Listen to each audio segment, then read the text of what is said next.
We've got a shocking story. You might remember this, but now in a book called Serrated, it is told from the standpoint of a Valley woman who was stabbed at least 40 times by her ex-husband. The man also stabbed and killed Tracy Stonebraze's mother, all the while her 2-year-old son in the house. He still remembers vividly what happened that day, and Tracy joins us this morning.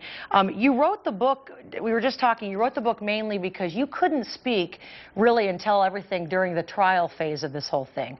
How did writing this help you?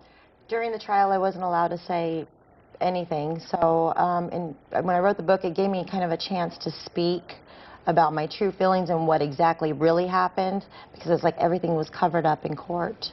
Do you think about that night often? All the time, all the time. What happened?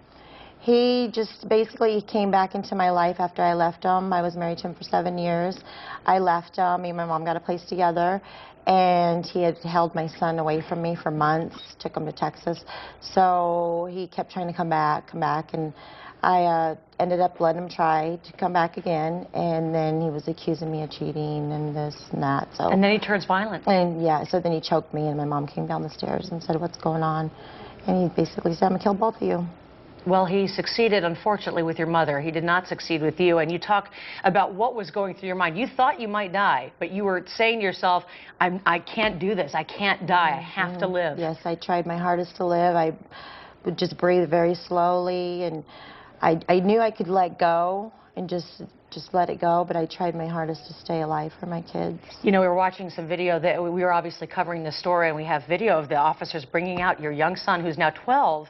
I can't imagine what he's going through. Is he still dealing with a lot of the aftermath of this? He's dealing with a lot, just this morning alone, but he's been on just about every kind of medication out there, and just a lot of anger. He doesn't want anything to do with his father.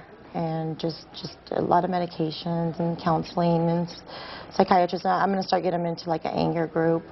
One of the reasons you wrote this book was to help other women, because I want to ask you about being with this man. You were married 7 years, but as I was reading this, I was thinking, gosh, this guy had so many warning signs. This guy was not someone I would ever encourage a friend to even be with. Why do you think you were with him in the first place, and why did you stay? The first 2 years was great. It's once I got pregnant, and he started taking the car away, the money away, and then once I had the baby, then it even got worse. So he was totally controlling me after I had the child, and then I sticked around. I had no job anymore, no car anymore. So you felt trapped. You felt scared and trapped to leave him. Trapped and financially not stable to leave him, and then when he finally pushed me and broke my leg, that's when I up and left. But then you allowed him to come back. It kind of just progressed, you know. What's your advice to women to encourage them, if they're in this kind of a situation, what can they do? I would say the very first signs of jealousy, like, you know, I'm dating a little bit now, any little sign, I'm out of there. So, I mean, because it starts off slowly and then it progresses into the broken leg and then little this, little that, and then it progresses into what happened to me. What's amazing is that he is scheduled to be released in August, next August. Are you scared? Very scared. I'm starting to get severe anxiety lately. I'm like, I know I'm not going to be able to sleep at night when he gets out. Is there any recourse for you at all? Is there any legal help that you can get? I'm not sure yet what I'm going to do. Well, we want to mention, if you are interested in this book, it is available now, I think in bookstores, and where can you order it? It's Barnes & Noble and Amazon's, and my website, serratedbook.com. Serratedbook.com. We've also got that information on our hotline. We will be thinking about your family, obviously, especially your son. And you had a daughter who fortunately was not there at the time, but she's now 18 and doing very well. Yes. So we're really glad to hear that. Tracy, I'm so glad that this helped you, and hopefully this book will also help a lot of women in your position, that were in your position. Yes.